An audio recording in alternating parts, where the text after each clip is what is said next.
Last week, the world witnessed a moment for the history books when North Korean leader Kim Jong-un crossed the border over into South Korea and met with their president Moon Jae-in. This meeting marked the first time since 1953 since a North Korean leader has entered the neighbouring South. Here with me now to explain the broader implications of this meeting is Dr. Malcolm Davis. Thanks for being here, Malcolm. My pleasure. So outside of exchanging flowers and planting trees, what were the actual outcomes of this meeting? Well, the key thing was to see a North Korean leader sitting down with a South Korean leader on South Korean soil. That was historic, no matter which way you see the outcomes of this summit.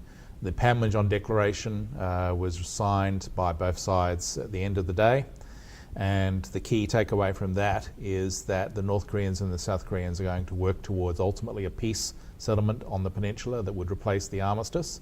So the two Koreas would no longer be in a state of war. And secondly, North Korea has suggested that it would work with South Korea towards denuclearization of the Korean peninsula. So given how long it's taken for North Korea to develop a nuclear weapons program, is this something that's realistic that they would give up so easily? What does the denuclearization look like? I don't think they'll give it up. I think that this is really about North Korea gaining as many concessions as they can from South Korea and the United States over as long a period as possible to ease economic sanctions against North Korea, to get security assurances, and to ultimately reduce the threat that they see from the US and South Korea to North Korea. But at the end of the day, I don't see them giving up their nuclear weapons. Denuclearization to them probably means that the US and its allies withdraw from the peninsula and certainly reduce the number of nuclear weapons around the peninsula. But I really don't see North Korea giving up its most capable nuclear weapons, because those are the ultimate means of survival personally for Kim Jong-un and also for the survival for the regime. Would that be something that's tolerable to the West, though, to withdraw nuclear weapons from the region without Kim Jong-un giving up his? No.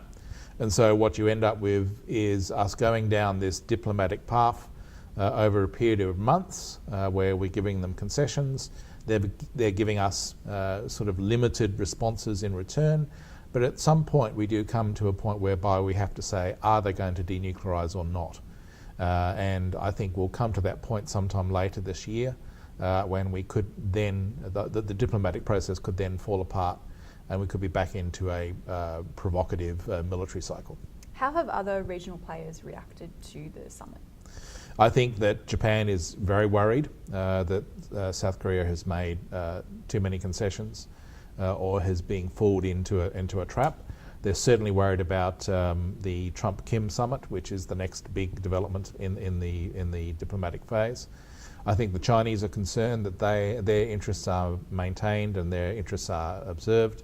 They feel a little bit excluded by the North-South summitry. And so Xi Jinping is going to Pyongyang later this month to speak with Kim Jong-un, and Xi will be certainly asserting China's interests in that meeting. What are China's interests in that meeting? China's interests are to maintain North Korea as a buffer against Western liberal democratic thought.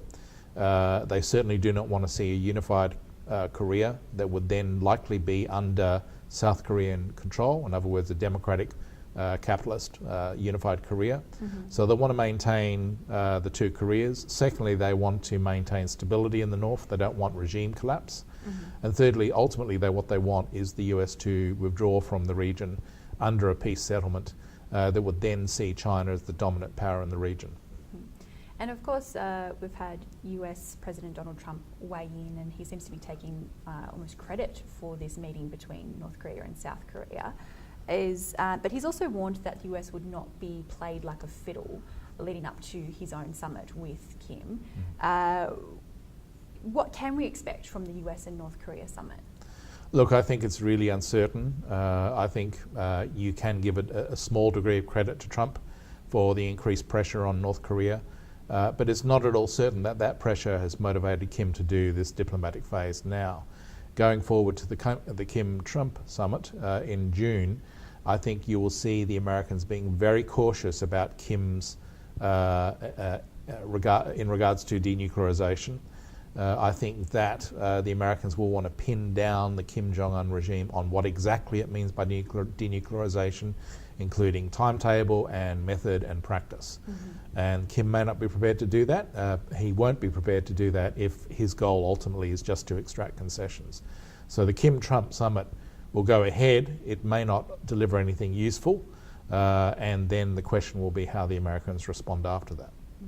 And I guess, lastly, the Australian question of it all. What should we be doing? Just watching with interest, or? I think we should be coordinating closely with the United States and South Korea and Japan. We certainly shouldn't be assuming that this means peace is breaking out on the Korean Peninsula. I think we need a healthy dose of skepticism about North Korea's promises and wishes of goodwill.